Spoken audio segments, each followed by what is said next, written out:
Welcome back for another Ashes of Creation news video. Intrepid Studios held their March development update stream, so we've got a lot to talk about.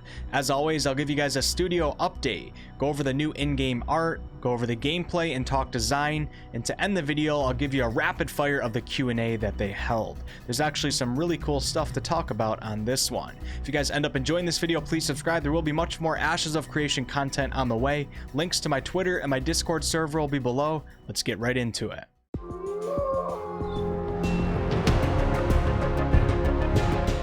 As some of you may know, the Alpha 1 playtest schedule has changed a bit as things have been delayed. Scrap the old schedule and here's the new one. Spot testing is currently going on and will end on June 1st. Intrepid has said repeatedly that the spot testers have been a huge help in cleaning up and fixing some of the problems from the February's alpha pretest, and things are going much better now because of them. May 14th through the 21st will be the Alpha 1 preview, and the month-long Alpha 1 itself has been pushed to June 1st through the 30th. Both of those events are not under NDA and will be for all alpha testers and official content creators, so expect a lot of Ashes content floating around during those months. Some of you may be wondering about the Alpha 1 sales opening back up, which can allow you to participate in the alpha. Well, nothing is set in stone yet, but it was said that the case for it opening back up is looking pretty good. Intrepid seems to be very happy with the progress they've been making over the last month or so stay tuned for more info on that. The studio overall is still working from home but have hopes of moving back into their office before July 1st, which will of course help the overall operations of this massive project. Things seem to be going very well overall though, and the team on this development update in particular seem to be much more confident with how things are going.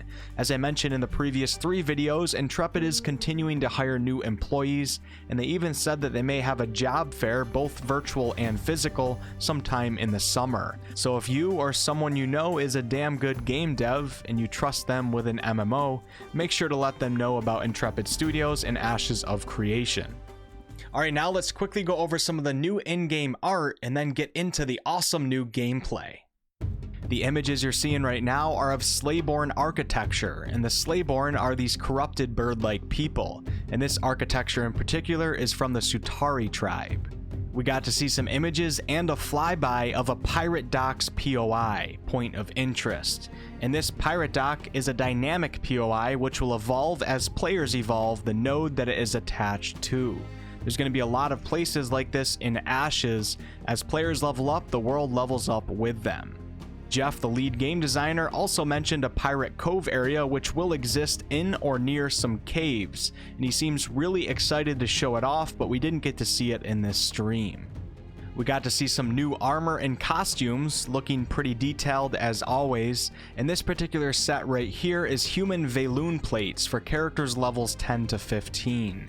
The armor in this game is looking great so far, and we haven't even seen the higher tier sets yet. Right here is some sort of Watcher Tadpole Seer monster, and this big beautiful creature we did not get a name for. To give you a sense of scale, a player would stand about the height of its elbow. There will be some more elite larger type creatures like this that will be roaming the entire world of Vera, creatures that are not stuck to any particular hunting grounds. So you might come across a creature like this in an unexpected place. This will certainly add a lot of excitement to your explorations.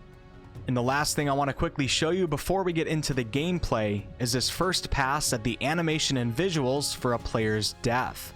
I won't get into the lore behind this in this video, but I gotta say it's pretty cool. With the death animation looking something like this, it should certainly be entertaining and visually engaging to watch an entire raid wipe.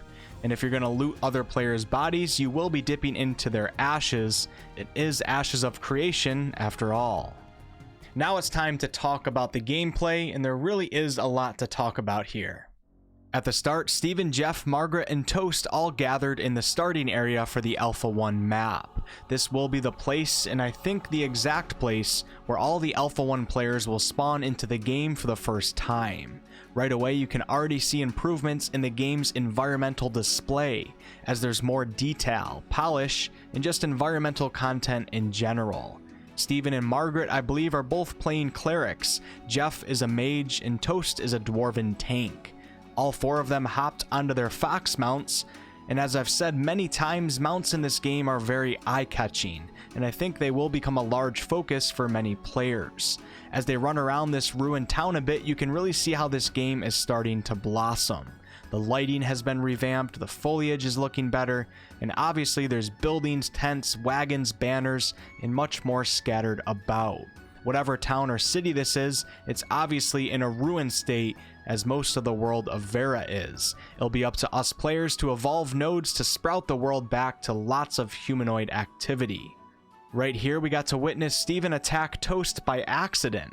In Ashes of Creation, your attacks will not hit non-combatants or green players unless you use a forced attack, which will be activated by holding down a certain key and then attacking.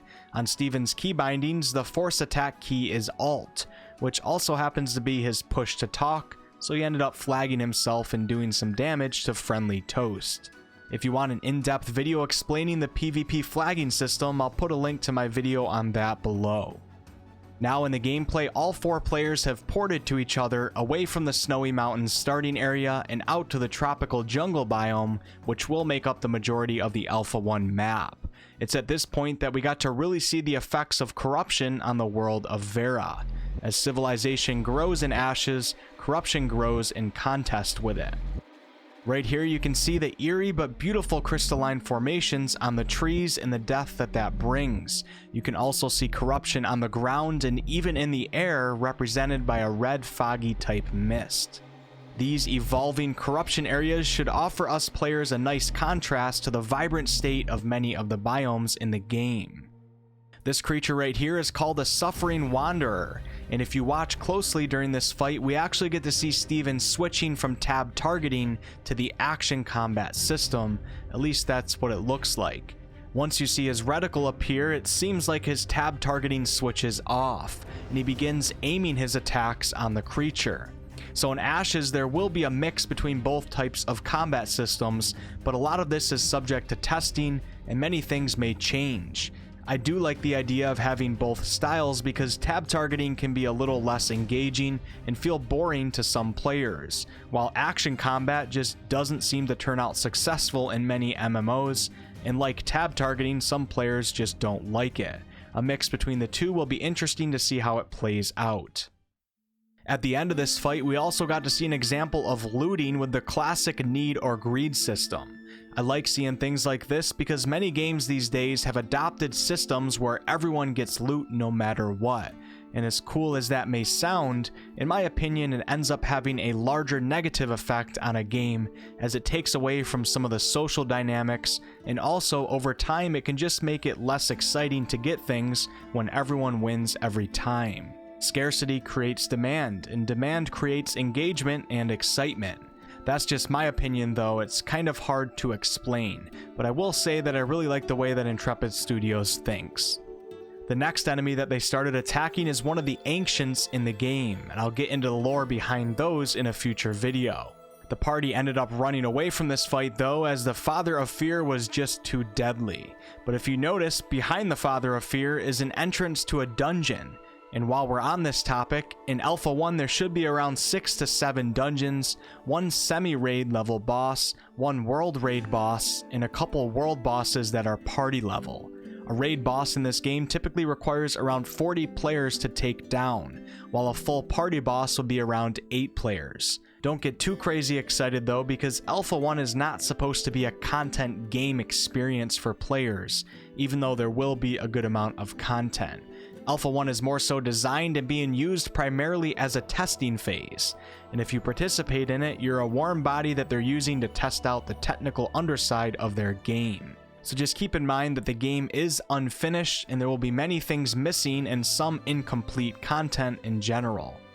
Towards the end of their gameplay video, we got to see Steven summon in bears, and a lot of bears at that. The reason why this is important to bring up is because this is part of the automation testing, a very important development stage for the foundation of a game, especially an MMO. Each bear is essentially an NPC with automation. They have behavior state changes, hate lists, aggros, player positioning recognitions, and the list goes on. and to get all of those bears working at the same time and for a server to be able to handle it is a great achievement.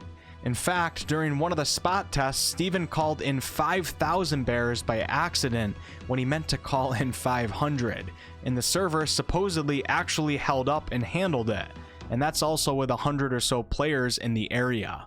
The reason for any lag that you might see in this particular video is because Steven is rendering 4K footage at the same time as playing. Intrepid has said that they really want to put the massive back in massive multiplayer RPGs, and that he's happy with where the game is currently at for this stage. So yeah, server optimization and network optimization seem to be of prime importance to Intrepid, and it sounds like they might be able to pull it off. And to end the video, of course, I'll give you guys the answers to the Q&A that they held. There were some good questions that were asked, so stick around. Someone asked how they plan to balance action combat and tab targeting, to which Intrepid replied that it will be through testing. Right now they hope to achieve a system where it will be easy to switch back and forth, and they want to make it so that the strengths and weaknesses that each style has will ultimately even them both out. If a mayor decides to destroy your city-owned apartment, your loot will get mailed to you, and your apartment layout can actually be saved through a preset function. Legendary equipment will give players an advantage, but it will not be an explosive game-wrecking advantage. This is important because of the nature of PvP in this game. Legendaries will feel unique though, and not just be stat bar improvements. Steven said that from one rarity level to another, expect around a 6 to 12% increase in base stat values.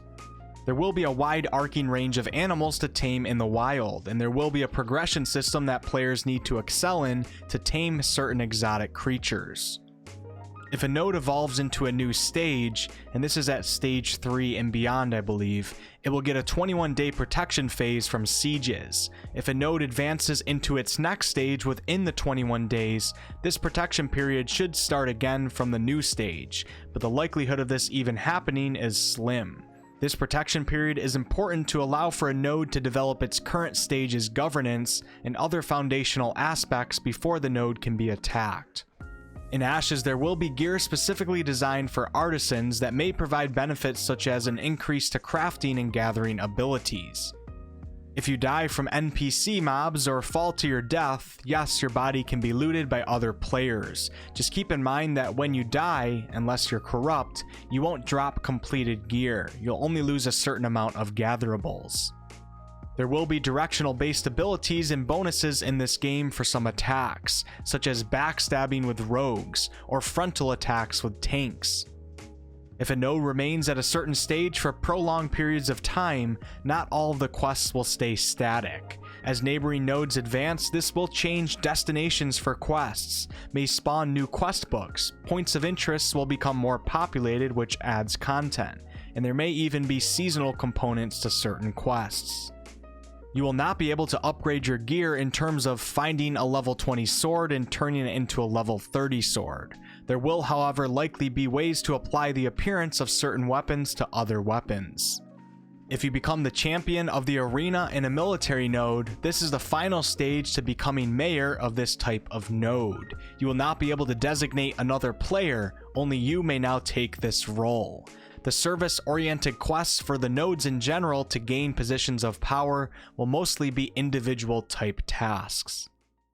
And that will be it for today's video. Definitely let me know some of your guys' opinions below on some of the things we talked about, such as the action and tab targeting and so on. If you guys ended up enjoying this video, please like, comment, and subscribe. I really appreciate it. It's a huge help to my channel. I do all sorts of content on this channel, ranging from live streams to game reviews to game tutorials to lore videos and much more. And I'd love to have some of you guys back for a future video. Until next time.